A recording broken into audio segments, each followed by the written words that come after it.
7 p.m., they received reports of several shots fired after an altercation at a house party. There they found 3 gunshots, one with life-threatening injuries. Officers say 2 others transported themselves to the hospital, but family members say Almanza was pronounced at the hospital. What was with Jody Woe? I ain't gonna lie, that was a little bro.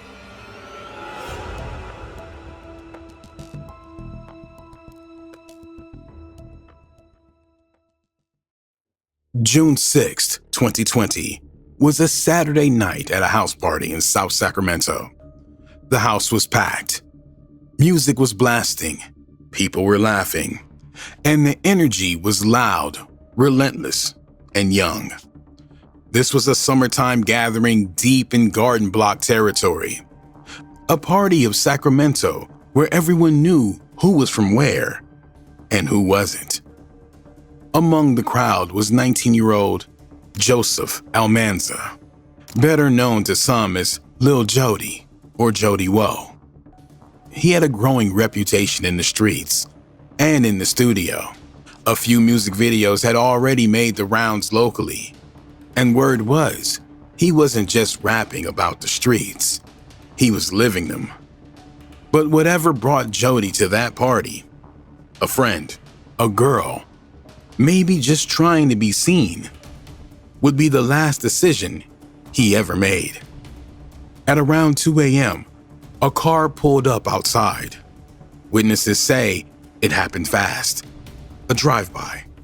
Multiple shooters opened fire into the party from the street. Panic erupted.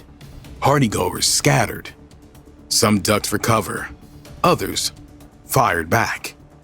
When the gunfire stopped, 5 people had been shot. Jody Woe was one of them. He had taken critical rounds to his chest and legs. Paramedics rushed to the scene, but it was too late. Joseph Jody Woe Almanza was pronounced deceased. The other 4 persons wounded, all reported teenagers, survived. But Jody didn't make it out. Police were tight-lipped in the early hours, but Sacramento's social media was already exploding. Everyone was asking the same question. Was Jody the intended target? Was this street retaliation, or just a party that got out of hand? Within hours, Jody's name became a rallying cry, not just in Del Paso Heights, but across North Sac. To his family, he was Joseph Almanza, a son, a brother who still lived at home. To his crew and his fans, he was the young bull from the Heights who had already survived one shooting and was becoming a voice of the trenches. Now, he was gone. As plans for his farewell service came together, so did tensions. Behind the scenes, the rumors were building. Everyone had a theory about who did it, why, and what was about to happen next. People whispered names. They pointed fingers. Some were calling for justice. Others were calling for revenge. But before the headlines, before the gunfire and retaliation, Joseph Almanza was just another kid trying to make a name in Sacramento. Born and raised in Northern California's capital, Joseph grew up in one of the city's toughest areas, Del Paso Heights. For those who live there, the line between survival and success is razor thin. And for Joseph, that line often ran straight through music and the streets. He started going by Lil Jody, then Jody Woe. To his fans, Jody was a product of his environment. He wasn't rapping for clout. He was rapping about what he lived. That authenticity, whether you respected or feared it, gave him an edge. He released a handful of gritty music videos on platforms like YouTube, often filmed on local blocks, surrounded by friends. You could see the hunger in his eyes, a teenager trying to break through the system, even as the streets pulled at his ankles. But his rise came with whispers. People said he wasn't just rhyming about guns and retaliation. He had lived through it. He had survived it. He smiles. He always smiles, you feel me? Even when at his lowest point, that's why I love him. Even at his lowest point, he was all smiles, you feel me, on God. Yeah. Never showing that it broke, you feel me, can't broken, you feel me, Yeah. on God. You know, a lot of just can't take that shit, you feel me, they show that shit. Yeah. But on my mama, little bro was one of a kind, I ain't gonna lie. I miss little bro for sure. He was. In interviews and social media posts, friends said Jody wanted to make it out, not just for himself, but for the people around him. But every time he took a step towards rap success, the streets seemed to pull him 2 steps back. By the time he turned 19, Jody Woe had developed a reputation, not just as a rapper, but as someone who had put in work. In the language of the streets, that means retaliatory actions. And whether the stories are true or inflated by legend, the rumors stuck. As Lil Jody's name started buzzing in Sacramento's underground rap scene, another name was always close behind: Del Paso Heights, or just DPH. It's a section of North Sacramento known for poverty, loyalty, and retaliations. And according to police and people on the streets, it's also home turf to one of the city's most active blood sets. Word was, that's who Jody claimed. But in Sacramento, things are rarely that simple. Some people who knew Jody say he wasn't always DPH. Rumors suggested he had early ties to Oak Park, a rival section of the city located in South Sac. Oak Park is famously home to BOE, Brothers Over Everything, and affiliates of the Mozzie Camp, crews that don't exactly play well with each other. According to Reddit and other online street forums, Jody used to hang with BOE members, possibly even throwing up Mozzie Gang signs in early videos. Some claim he ran with figures like Gotti and Moo Moo, names associated with Oak Park's rap and gang landscape. But somewhere along the way, Jody flipped sides. It's not clear why he left Oak Park behind, but by 2020, he was running with DPH and other North Sac cliques. To some on the streets, that shift was seen as more than just a change of scenery. Online, users described it as switching up. Others said it was the beginning of his downfall. In Sacramento's gang politics, changing sides isn't just controversial, it's dangerous. It creates enemies out of former allies, and it makes your name ring louder for the wrong reasons. If you're seen as disloyal, or if you bring heat from one set into another's world, you don't just become a problem, you become a target. By the time of his passing, Lil Jody was widely believed to be with DPH, not just musically, but in the streets.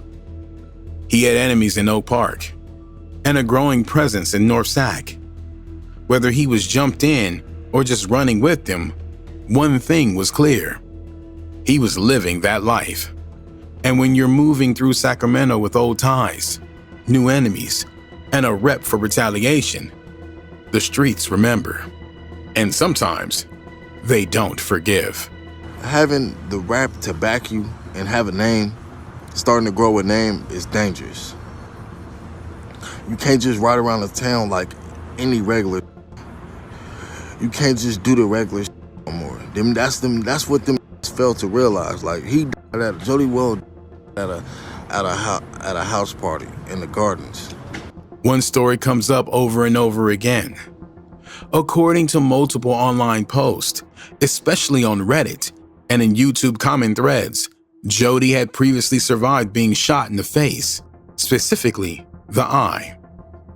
The version most often told goes like this: Jody was targeted by rivals from a South Sac clique, possibly associated with the Zilla gang. and he survived the attempt on his life. Not long after, rumors say he retaliated. Word is, he caught one of them slipping and made sure the retaliation was final.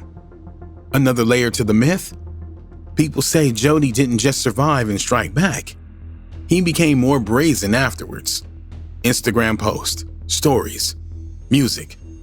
People claim he used social media to taunt his rivals, cryptically or not, and it made him even more of a target. Some saw him as reckless, others saw him as real, but everyone knew he was active. In street culture, reputation is currency, and Lil Jody was growing faster than his rap catalog. The city hadn't even finished processing the passing of Lil Jody when another body hit the ground. Less than 24 hours after the house party shooting that took Jody Woe's life, news broke that another Sacramento rapper was deceased. His name? K-Squeeze, a young artist from Oak Park, and according to the streets, someone deeply entrenched in the opposite side of Jody's world. To many, this wasn't a coincidence. It was retaliation. Online forums lit up with speculation. Some claimed K-Squeeze was one of the shooters at the park where Jody was hit. Others suggested he was in the getaway car, and that someone inside the house party shot back. One detail fanned the flames. Reporters say the vehicle used in the drive-by had a bullet hole in the rear window, possibly from return fire. Some say K-Squeeze got hit in that exchange and bled out later that night without ever going to the hospital. But there was another theory, darker than the first. Some say K-Squeeze wasn't hit by Jody's people. He was backdoored, a term used in the streets when someone is betrayed and set up by their own crew. According to this theory, Oak Park affiliates, possibly nervous about police heat or internal drama, may have silenced him before anyone else could. The motive? Loose ends, bad business, or fear that he might talk. The timing, the name, and the location were enough to set off alarms. In Sacramento, when two rappers from opposite sides lose their lives within a day of each other, people don't wait for a press release. They assume war. Adding fuel to the fire was the fact that Jody allegedly started a fight that led to a public brawl and the eventual drowning of a child fleeing the scene. To outsiders, it looked like chaos, but for those living in it, what came next was the unwritten rule of Sacramento streets. In the hours after Lil Jody was hit, police didn't release a name. There were no suspects, no arrest, just blood on the pavement and silence from the Sacramento PD. But the streets weren't silent. Within 24 hours, names started flying across group chats, YouTube comments, and Reddit threads. And one name kept coming up again and again: Murder Gang Juju. According to widespread online chatter, Juju, real name Julian Brown, was a known shooter from Oak Park, affiliated with the Mozzie Collective and a faction known as Murder Gang. His name had already been linked to past altercations, and many believed he was present at the house party shooting. The theory? Juju, along with others, rode up to the party in a car, opened fire in the crowd, and helped execute the hit that left Lil Jody deceased. To many, it looked like a classic case of revenge, or maybe cleanup. Weeks after the hit, a disturbing video surfaced online. In it, an Oak Park affiliate, known as BOE Moo, filmed himself stomping on and urinating on Lil Jody's grave. It wasn't a rap beef diss. It wasn't subliminal. It was direct disrespect of the deceased. The video spread fast. Some called it clout chasing. Others called it confirmation. that the people who had wanted Jody deceased were now dancing on his grave. Regardless of who pulled the trigger, the message was loud and clear. Jody Woe wasn't just hit, he was targeted, and whoever did it wanted everyone to know exactly why. But street justice wasn't the only thing closing in. Law enforcement had been watching too, while the streets had already chosen their suspect. Law enforcement moved much slower. In the immediate aftermath of Lil Jody's passing, Sacramento police released few details. No suspects, no motives, just confirmation. 1 deceased, 4 injured, gang-related. But behind the scenes, detectives were working, quietly collecting evidence, interviewing witnesses, and watching what played out online. What they found would take nearly 18 months to bring into the courtroom. But it started with the car. Police recovered a firearm, believing to have been used in the drive-by. It had been dropped near the scene, possibly during the chaos as shooters fled. Investigators ran DNA tests and matched the profile to a known name, Julian Murder Gang Juju Brown. At just 22 years old, Juju was no stranger to gang task force. He was already identified as a member of the Oak Park-based murder gang crew, with ties to other incidents. According to prosecutors, he had an accomplice, Anthony Smith, age 26, were behind the shooting that caused Jody Woe to lose his life. In January 2022, both men were arrested and charged with multiple felonies. As the case moved to trial, prosecutors laid out their version of events, that Juju and Smith targeted the Garden Block party. In a coordinated gang hit, they pulled up in a car, opened fire on the crowd, and fled the scene, believing they'd silenced the rival.